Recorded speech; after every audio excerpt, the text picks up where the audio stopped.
There is an issue that is being used against Southeast in East Quest to produce the next president of Nigeria in 2023. It is the issue of agitation by certain groups in the Southeast who are demanding for referendum, groups that are demanding for Southeast secession from the Nigerian state. Now, these demands by these groups are being used as some of the reasons why other Nigerians are supposedly not comfortable with the Southeast producing the next president for the country. You hear people say the Southeast should decide what they want, whether they want Biafra or they want Nigeria. That they must decide where they stood. But the people making that proposition they are mischievous because agitations are not new in Nigeria. Those who are familiar with Nigeria's recent history know that agitations have not stopped any section of this country from producing president when it was their turn to produce the president. Let me give some few examples to show that those who are making that allegation or making that proposition against Southeast, that they are mischievous, they are not sincere, they are hypocrites.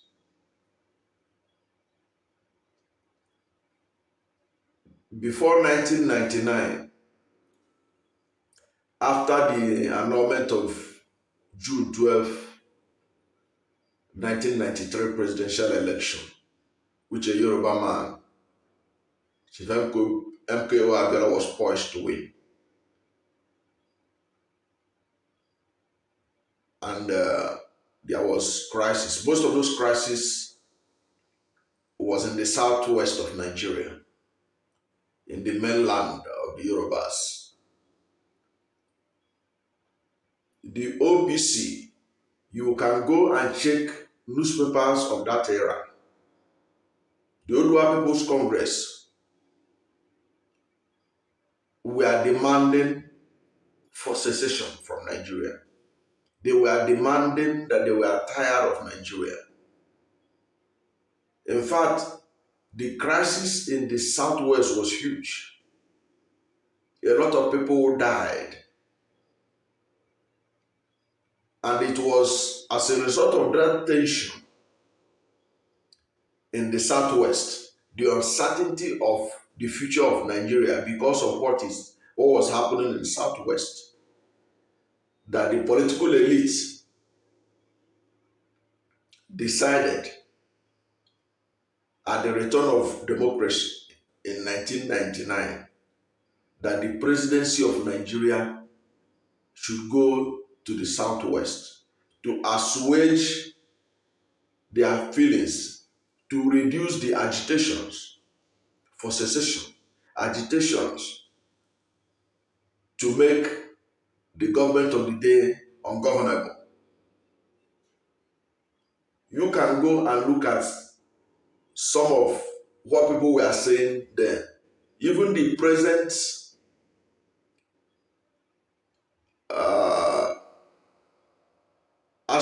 presidential aspirant in the All Progressive Congress, who is one of the leading aspirants in the APC, Bola Ahmed Tinubu.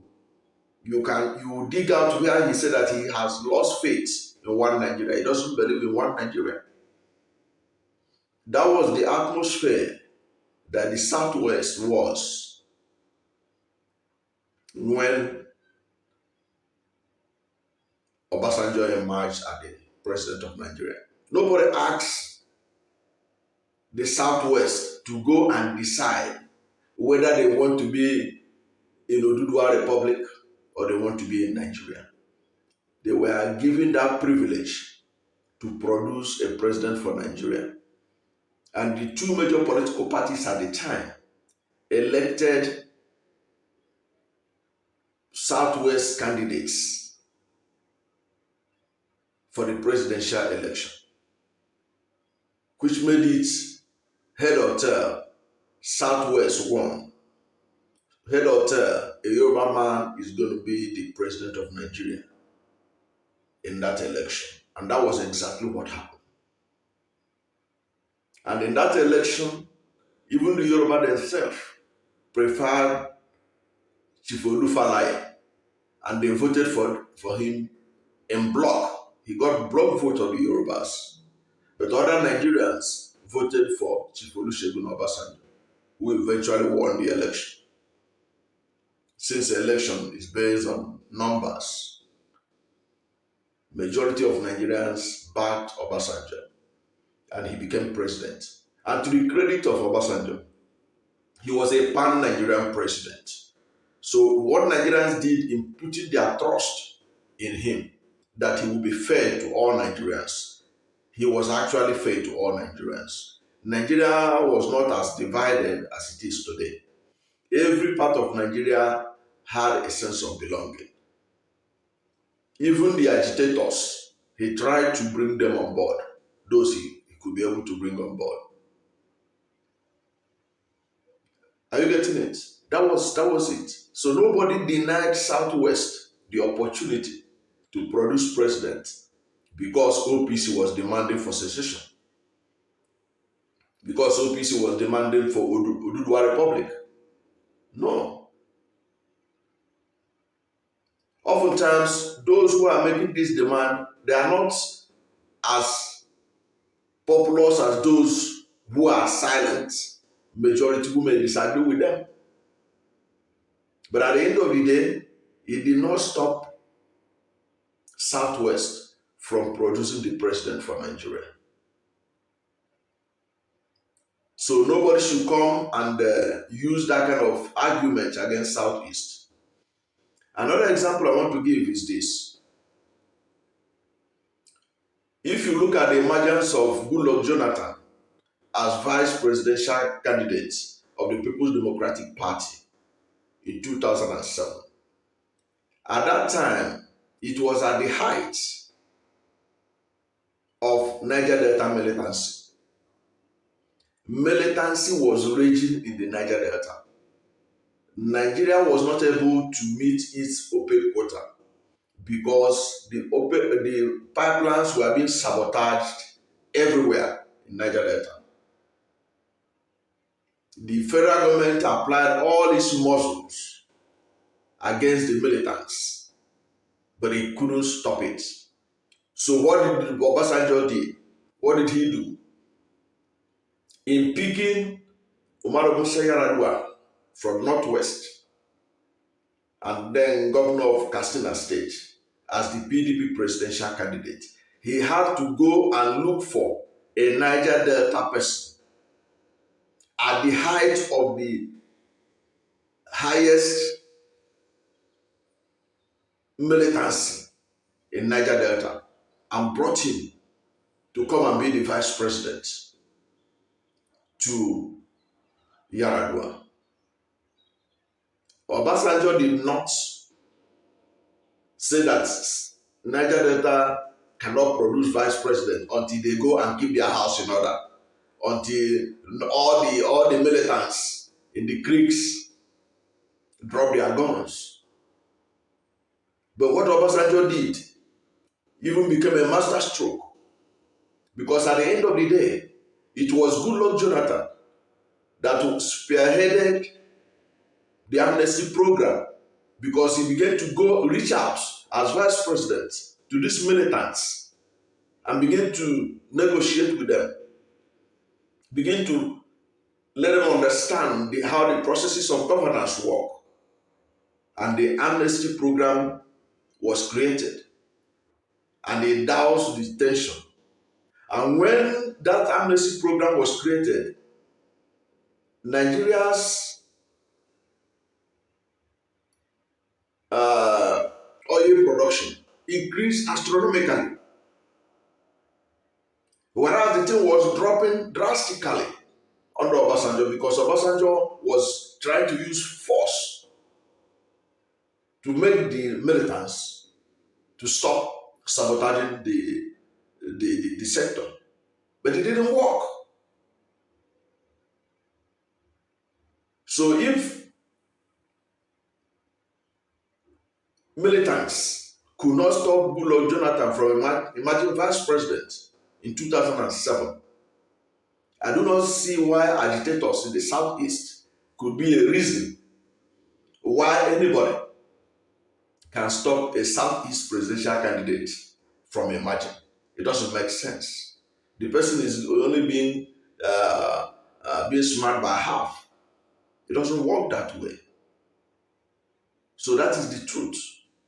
There was militancy, it was raging, and yet Obasanjo saw the need that in that region where the militancy was most intense, and most of the most dangerous and vocal militants at that time were from Bayelsa State.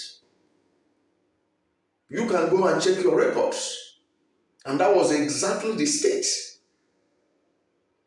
where Obasanjo went and picked the vice president for Goodluck for Yaradua. And the rest, they say, is history. So if militancy in the Niger Delta couldn't stop Goodluck Jonathan from emerging vice president in 2007 and eventually emerging president in 2011, I do not see the reason why agitators in the southeast could be an excuse why the southeast should be denied its right to produce the next president of the country. Then another example I need to give, which is very germane on this issue, is the issue of Boko Haram in the north.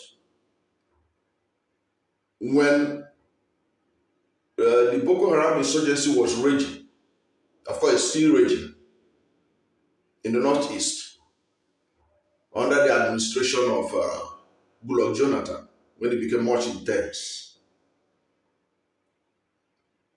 Nigeria was losing huge part of our territory to these outlaws. In fact, it was reported then that almost 7 to 10 local governments are under the control of this Boko Haram.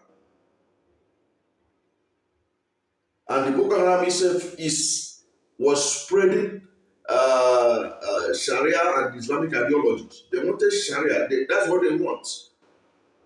Sometimes people claim that they don't know what Boko Haram wants. Boko Haram wants to establish an Islamic state in Nigeria. He wanted to impose an Islamic state in Nigeria. Now, it was under that climate also that the campaign for 2015 began. Nobody told the northern presidential candidates at the time that they should first decide what they want, whether they want to go with Boko Haram Islamic State agenda or they want a Nigeria. Nobody imposed that kind of roadblock for them. Nobody say no. You have to decide what you want. You have to decide whether you want Nigeria. Are you sure you want secular Nigeria, or are you sure you want Islamic Nigeria? Nobody asked that question. Nobody did. The insurgents were killing people, slaughtering people, making their demands In fact, they were more audacious within that period. Nobody challenged any of the northern presidential candidates to go to his people and first of all talk to them to stop killing people, or to talk to them to stop demanding whatever they are demanding for.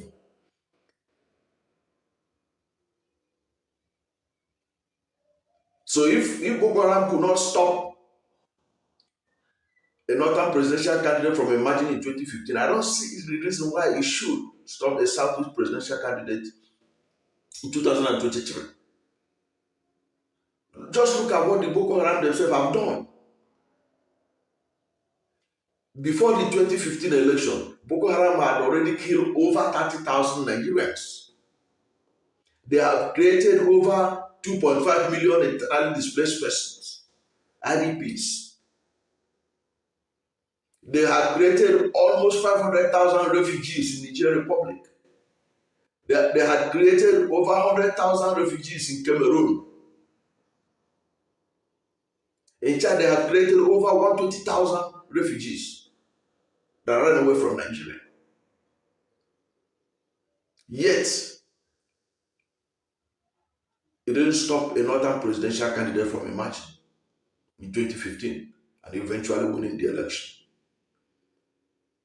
So let's people stop all this propaganda and all this blackmail that Southeast must decide where you want to be. If the Southeasterners don't want to be in Nigeria, why would they come out to come and be president? Why would Mr. P2B come out to say he wants to be the president of Nigeria? Mr. P2B coming out, and Impious and him coming out, Dr. Bonneono coming out, Dr. Umahi coming out, and several other people that have declared their presidential ambition from the Southeast. If that is not an eloquent statement that Southeast is comfortable with Nigeria and want to be part of Nigeria, I don't know what it is they are looking for. So it is, nobody should use the agitation in the Southeast. In fact, I believe that if a Southeasterner emerges president, it will help to douse the agitations. It will help to bring down the tension in the Southeast. Just the same way Jonathan's emergence brought some level of sanity in Niger Delta, because his emergence led to the amnesty program, and the amnesty program led to relative peace in Niger Delta to this day. And all he needed was just a new idea. Jonathan and Yaradua came up with a new idea of reaching out to the militants and finding a way of bringing them back into the mainstream of Nigeria. And the militants were brought in. Those who could be educated were given scholarships at home and abroad. Those who need skills were trained and are still being trained. And today, Niger Delta is not overwhelmed by militancy as it was under President Olusegun Obasanjo. So doing the right thing when there is tension helps to bring down the tension. Nigeria has a good and golden opportunity to cede to the Southeast the presidency and help douse tension in Southeast region or zone. That is what should be the paramount agenda of Nigeria now. It is not for people to begin to find excuses. If they kill one person in Southeast today or tomorrow, you say, okay, you see now they are killing themselves. These are the people that want to be president. Northerners have been killing themselves for decades and they have been producing presidents. So how about that? So let us, when we are doing things, let us do things objectively. Let us not allow emotions or sentiments to becloud our judgment in this country. The Southeast deserve to produce the next president of the country. And the agitators, even the violent one that is alleged to have been precipitated by this agitation, should not stop the Southeast from producing the next president of the country. The Southeast producing the next president of the country will be good for this country. It will bring peace in the Southeast. It will bring unity and progress. That is what all patriotic Nigerians should work for. And we pray that our leaders will be sensible enough to see this opportunity and seize it effectively to the glory of God. Thank you for watching. See you next time. And hit the subscription button so that whenever I release any video, you'll be the first to know.